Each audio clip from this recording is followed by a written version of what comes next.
The wind of the Arizona desert howled like a lonely spirit that night, carrying the scent of dust, firewood, and forgotten prayers across the endless canyons.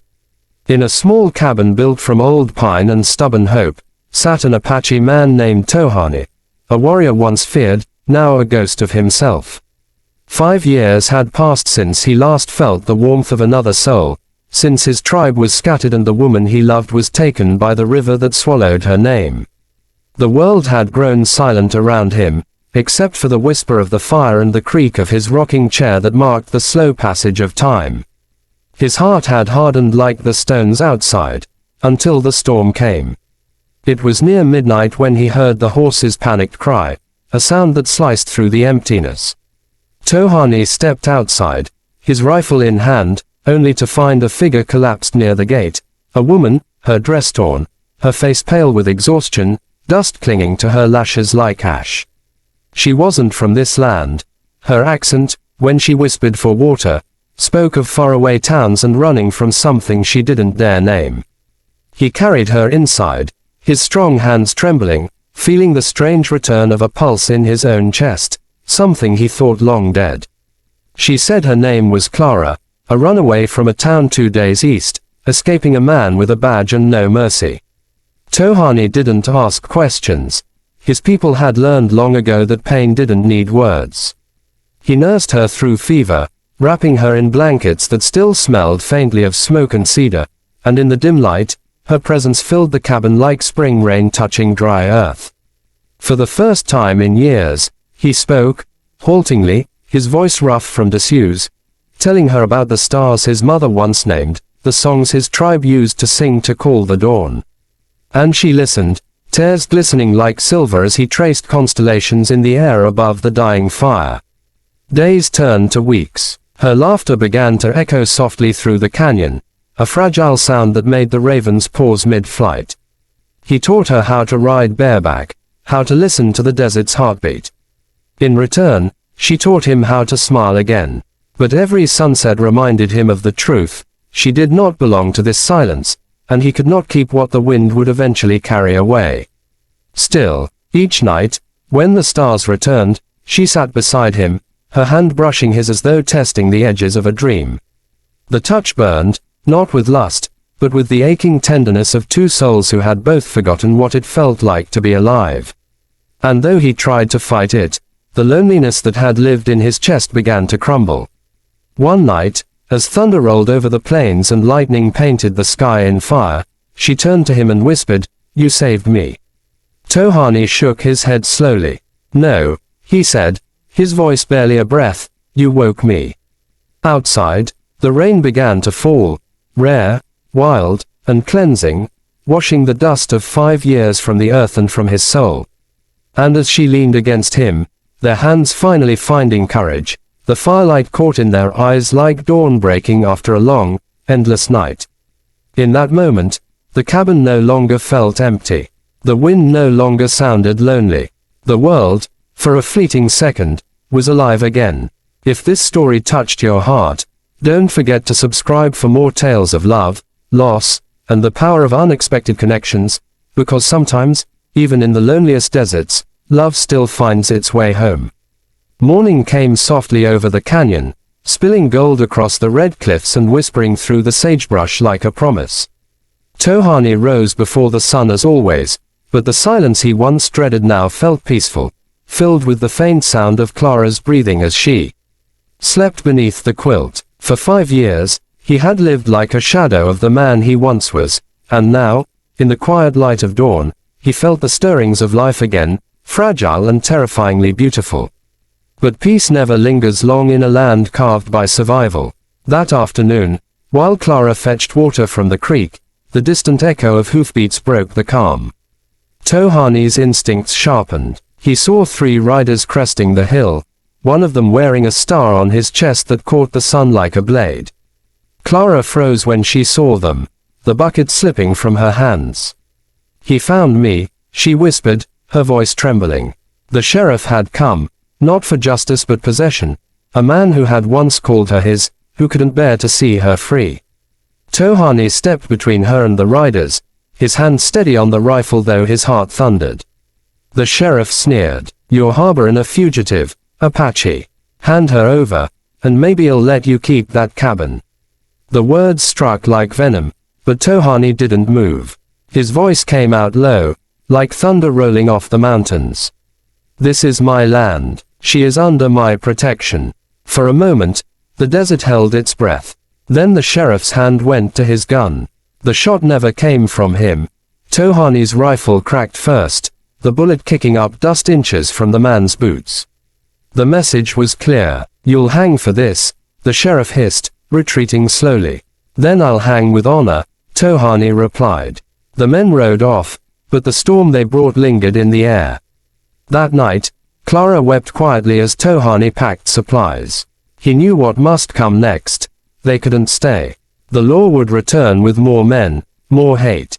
The desert could hide them for a while, but not forever. "You should go east," he told her, his eyes avoiding hers. "Find a town where no one knows your name." But she shook her head, clutching his hand as tears shimmered in the firelight.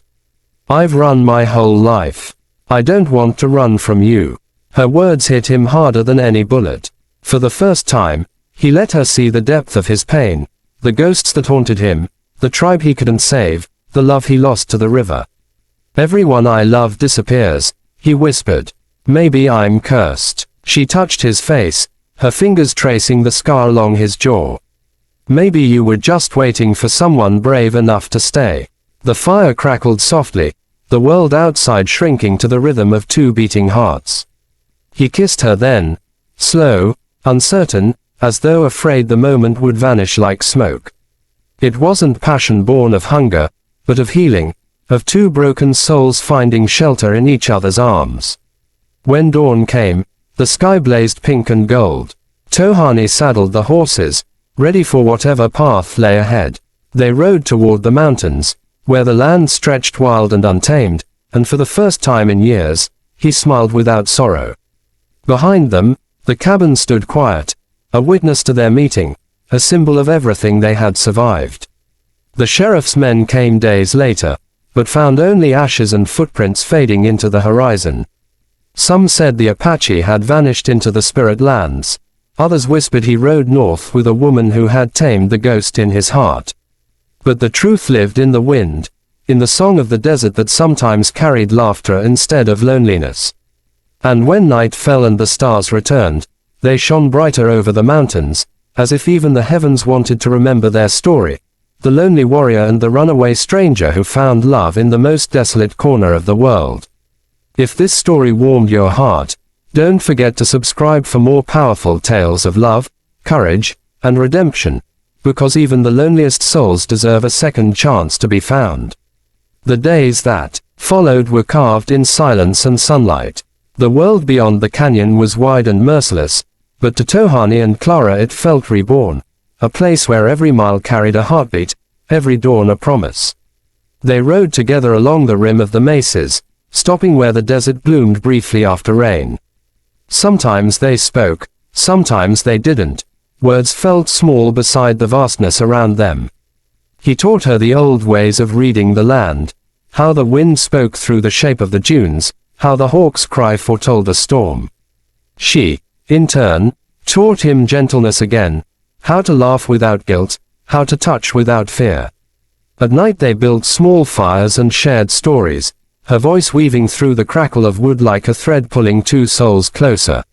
Yet in quiet moments, he still caught the shadow in her eyes, a flicker of fear that the world might come tearing them apart. "Do you ever regret saving me?" she asked one evening as the stars stretched endless above them. He looked at her for a long time before answering. "No," he said softly. "I regret the years I didn't know you." His words seemed to lift something from her shoulders. She leaned into him, the scent of her hair mixing with sage and smoke. But peace is fragile in wild country. One morning, they found signs of riders, tracks fresh in the dust, too straight to be travelers. Tohani's instincts sharpened. "They're following," he murmured. Clara's hand trembled on his arm, but she didn't ask him to flee. Instead, she stood tall beside him. "Then we face them together." He had never known such courage in another heart. By dusk they reached an old mining town long abandoned, a place of broken boards and wind-bent signs. They took shelter in a weathered shack, their horses restless in the yard. The riders came before dawn, 6 of them, the sheriff among them, his badge catching the first light. The standoff was quiet, tense, the kind that bends time itself. "You can't hide forever," the sheriff called out. "The law don't sleep." Tohani stepped forward, rifle in hand but voice steady. "Then let it rest tonight." What happened next would echo through that canyon for generations, not because of blood spilled, but because of restraint. When the sheriff raised his gun, Clara stepped in front of Tohani. "No more running," she said, her voice shaking but strong. Something in her eyes, fierce, unbroken, made the sheriff falter. He saw, for the first time, the humanity he'd been chasing like prey. After a long silence, he lowered his weapon.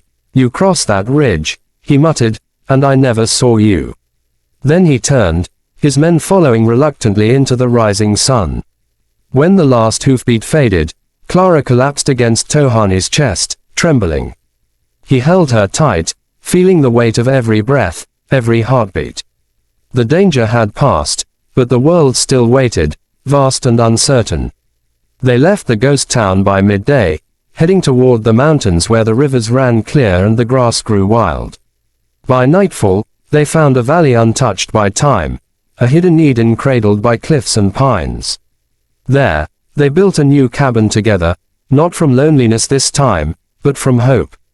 Tohani carved her name into the lintel, beside his mother's, a joining of past and future. Seasons turned quietly. Spring brought wildflowers and laughter. Autumn painted the valley gold.